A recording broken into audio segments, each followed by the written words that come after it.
Bienvenue sur le podcast Liberté libérale. Je suis Aurélie, psychologue entrepreneur. Pendant longtemps, j'ai fait ce qu'on attendait de moi, jusqu'au jour où je me suis autorisée à sortir du cadre et à m'épanouir pleinement. Avec ce podcast, j'aimerais vous aider à créer une activité qui vous ressemble. Alors ensemble, incarnons les thérapeutes de demain. Bienvenue dans l'épisode numéro 53 du podcast Liberté libérale.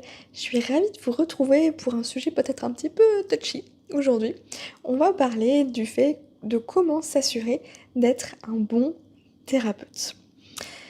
Et avant de commencer, j'ai juste envie de vous demander, ça veut dire quoi en fait, être un bon thérapeute?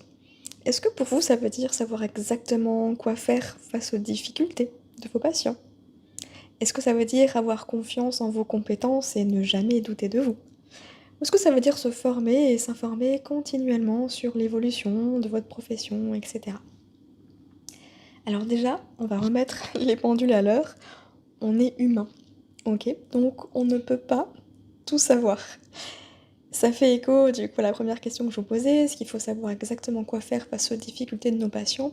Ben, là où on penserait que oui, la vraie réponse déjà c'est non, parce que je ne sais pas pour vous, mais honnêtement entre la théorie et la pratique, il y a un gap tellement énorme qu'on a beau savoir comment, qu'on a beau savoir plutôt, hem, quelle est la problématique, pourquoi, comment, mais après, comment on fait pour aider nos patients à s'en sortir, ça c'est une toute autre affaire et ça manque cruellement, notamment à la fac de psycho, mais ça je vous en ai déjà parlé, je ne sais pas si dans les autres professions c'est un peu la même chose.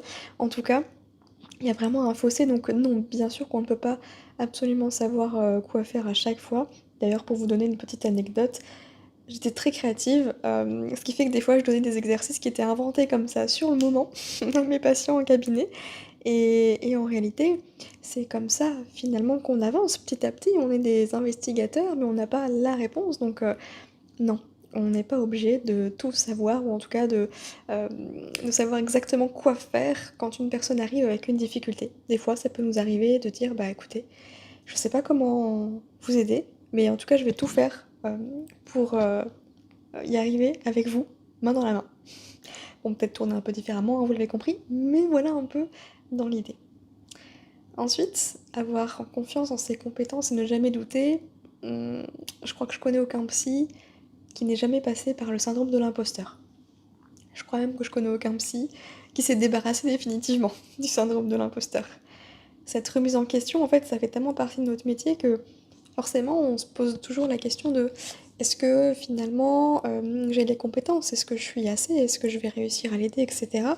Parfois un peu trop, parce que ça empiète jusque dans notre vie privée, c'est-à-dire qu'une fois qu'on ferme la porte du cabinet, ben, il y a tout ça qui tourne encore en boucle dans notre tête, avec tellement l'envie d'aider, parfois même l'envie que le patient guérisse plus que lui-même, fait que on va tout faire. Et je sais pas si ça vous est déjà arrivé, mais personnellement, j'avais tellement cette envie d'aider que quand je me trouvais un peu démunie, j'allais acheter des milliers de bouquins, faire des formations et cetera pour être sûre de connaître le sujet et au deuxième rendez-vous, ben le patient il venait même pas. Donc tout ce temps et cet investissement, cet argent investi entre guillemets pour rien, juste à cause de ce syndrome de l'imposteur, de cette peur de ne pas être à la hauteur. Mais rappelez-vous qu'il s'agit pas de vous en fait. En thérapie, il s'agit de votre patient. Donc laissez vos propres pensées, vos propres peurs de côté pour accueillir celles de l'autre en face. Et plutôt que de vouloir tout faire en se formant à plein d'outils, en étant expert sur tous les domaines, bah, c'est important juste de reconnaître nos limites en termes de compétences, capacités, mais en termes aussi de plaisir. Il y a peut-être des choses qu'on n'a pas envie d'accompagner. Je sais que moi au cabinet, j'ai eu un ou 2 patients uniquement en dépression et c'est vraiment une pathologie qui m'est compliquée à accompagner pour moi.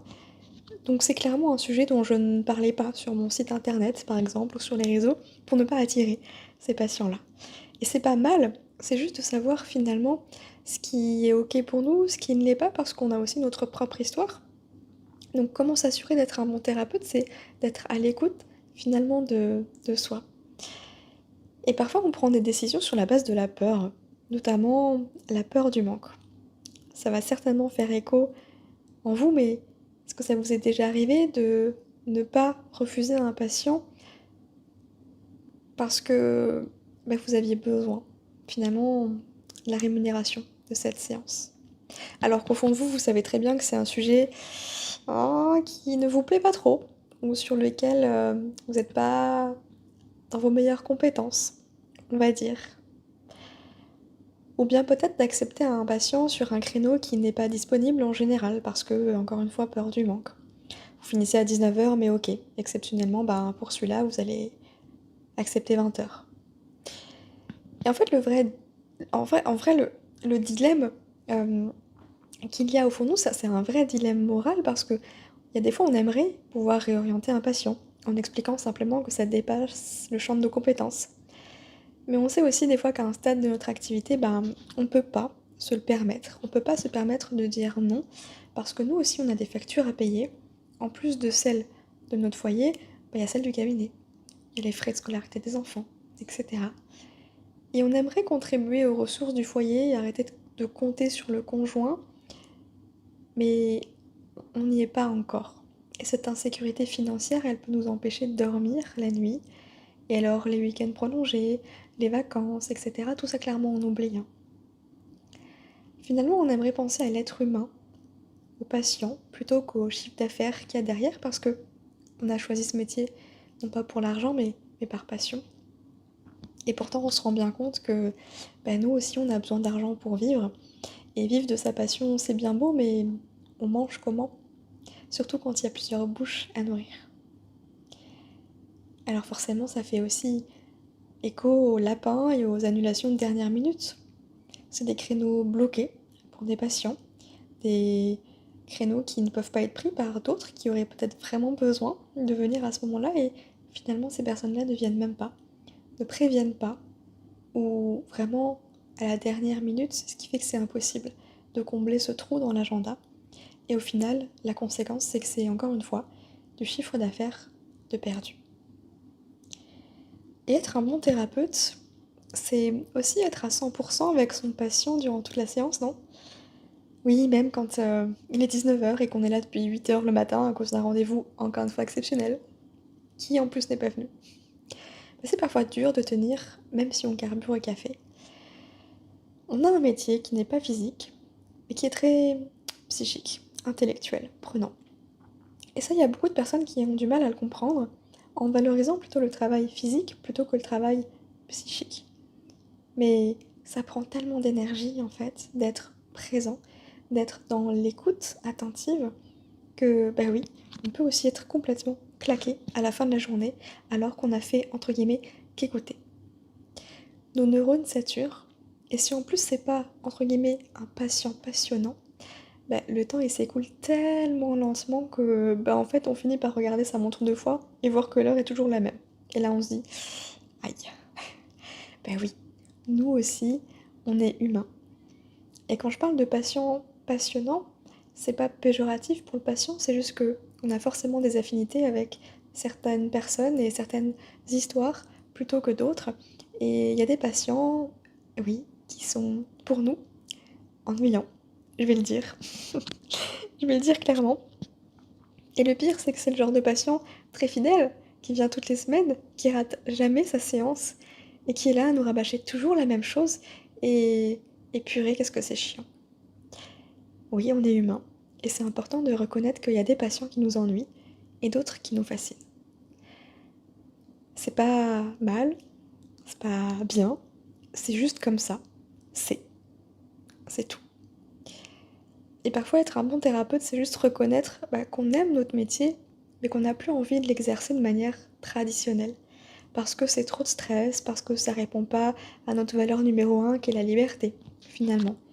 Contrairement à ce qu'on pensait, hein, quand on a ouvert notre cabinet. Alors à travers cet épisode aujourd'hui, j'ai envie de vous dire qu'aujourd'hui, si vous avez l'impression au fond de vous que vous avez peut-être pas donné le meilleur de vous-même parce que vous étiez préoccupé par la gestion financière de votre libéral, que vous étiez en train de lutter pour pas fermer les yeux et prêter attention à ce que votre dernier patient là était en train de vous dire, c'est OK. Ça fait pas de vous un mauvais thérapeute. Par contre, Comme je vous le disais en début d'épisode, pour moi, être un bon thérapeute, c'est savoir s'écouter. Ça veut dire que si vous continuez à persister dans ce modèle qui ne vous convient plus du tout en ayant conscience de ça, et là c'est autre chose. Et parfois être un bon thérapeute, ça ne veut pas juste dire refuser un patient, mettre fin à un suivi ou resserrer le cadre. Ça veut dire faire autrement, mais bien, même si c'est en dehors du cadre habituel. Et c'est quand j'ai compris ça, personnellement, que je me suis autorisée à faire autrement, à faire de la création de programmes en ligne mon activité principale tout en gardant ma casquette de psychologue. Parce qu'après tout, si on y réfléchit bien, c'est rien d'autre que de la transmission. C'est tout aussi louable que d'enseigner dans une école, à la fac, etc. Et pourtant, je sais qu'il y a beaucoup de thérapeutes qui aimeraient se lancer mais qui ont honte. Honte d'avoir cette envie de finir, d'en finir avec les consultations individuelles et de créer des programmes en ligne pour avoir la paix. C'est sûr que dit comme ça, c'est pas très louable. Mais pourquoi est-ce qu'on devrait avoir honte de créer du contenu, une solution qui peut aider bien plus de monde qu'on ne pourrait le faire en consultation individuelle en cabinet? Tout est une question de perception. Si vous me suivez depuis un moment, vous savez que le mindset me passionne. Et si vous travaillez souvent sur les pensées de vos patients en thérapie, j'ai envie de vous dire, prêtez attention aux vôtres, parce que ce ne sont que des pensées. Pensez que c'est moins bien de créer des programmes en ligne que de faire des consultations individuelles, c'est qu'une perception. Et c'est votre perception. Et tant que vous allez avoir cette idée en tête, ben vous n'allez pas réussir à vous écouter, à écouter cette petite voix au fond de vous pour vous permettre de franchir le cap. Dans tous les cas, si vous sentez que vous avez envie de plus, d'autre chose, d'aller vers cette création de programme en ligne, même s'il y a des pensées limitantes, des résistances, conscientes, inconscientes, inavouables, sachez que j'ai créé une feuille de route pour vous aider à créer votre premier programme en ligne et elle est à télécharger gratuitement dans la description.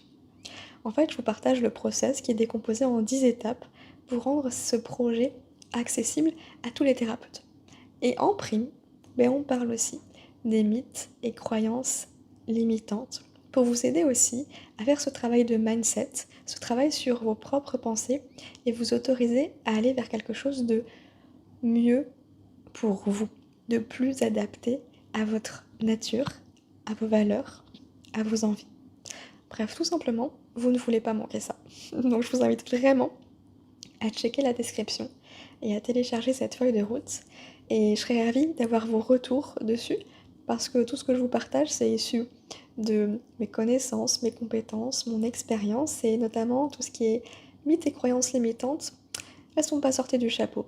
Non, j'ai traversé aussi tout ça et je vous partage vraiment le changement de perception qui m'a aidée à passer d'un modèle à un autre et j'espère profondément que ça pourra vous aider aussi, ou du moins ouvrir une porte. Parce qu'on n'a besoin que de ça, de faire le premier pas, c'est d'avoir déjà une marche devant nous. Je vous mets tout ça dans la description. Moi je vous souhaite une très belle journée. Je vous dis à la semaine prochaine et comment s'assurer d'être un bon thérapeute? C'est simplement d'être vous-même, de vous autoriser à faire ce qui est bon, ce qui fait sens, ce qui est important pour vous. À très vite.